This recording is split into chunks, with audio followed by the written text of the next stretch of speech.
Mark Zuckerberg got a roasting on Capitol Hill. We talked about it yesterday over lawmakers who are angry not only over the cryptocurrency plans, but also the question of political ads and whether or not Facebook should be responsible for fact-checking their content.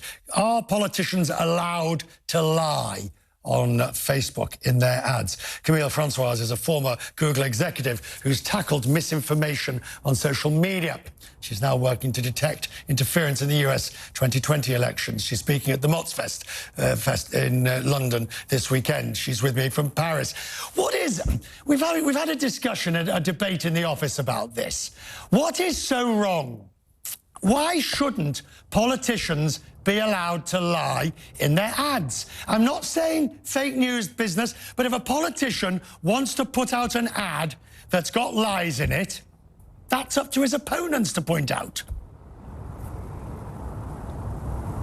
I think that's a great question. So one of the main problems that we have when we talk about disinformation is that it's very wide in scope, right? People tend to put everything in that concept, from things that your uncle say on Facebook that you disagree with to much more sophisticated campaigns that are run, for instance, by the Russian government to manipulate elections. And so now, in this big concept of fake news, we have this new concept of what should politicians be allowed to say on the internet, which is, again, very different than preventing election interference from foreign governments, right, or very different than educating people to have, critical spirit when they read the internet. Because I can't help feeling that in the last, the cry of fact-checking. Well, if you want to pay to spew a lie, and it's not, again, we're not talking here about governments or trolling or anything like that. Good old-fashioned, honest, miserable political advertising. You should be able to do it. I mean that's a, what am I missing in the argument here?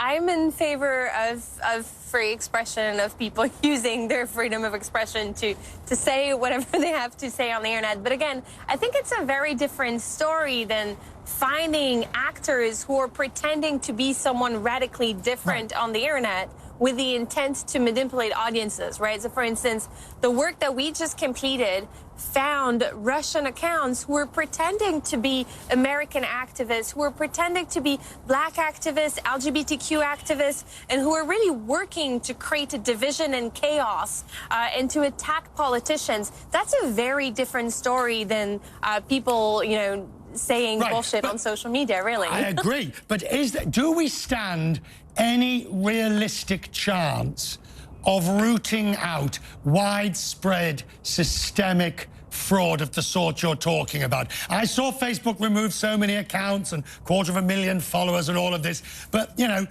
you'll kick them out the front door and they'll come in through the window upstairs. Yeah. And that's the role of cybersecurity, right? It's always a cat and mouse game.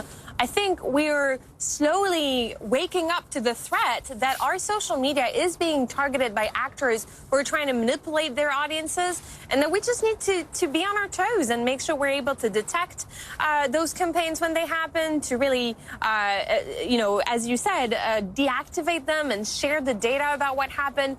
It's always going to be, I caught you on the front door, you're coming back by a window. It's kind of the role of cybersecurity these days. Do you get the feel? Look, Facebook clearly got caught with its pants down, sleeping on the job, ignoring what would have been a risk that should have been spotted.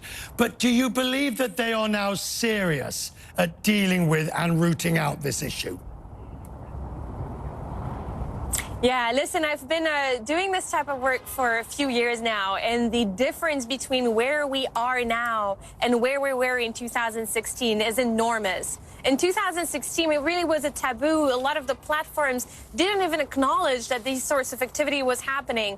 Now, indeed, you have people with clear policies and that are really trying to apply them. You have entire teams that are dedicated to finding this type of activity online. I think we really are in a better spot.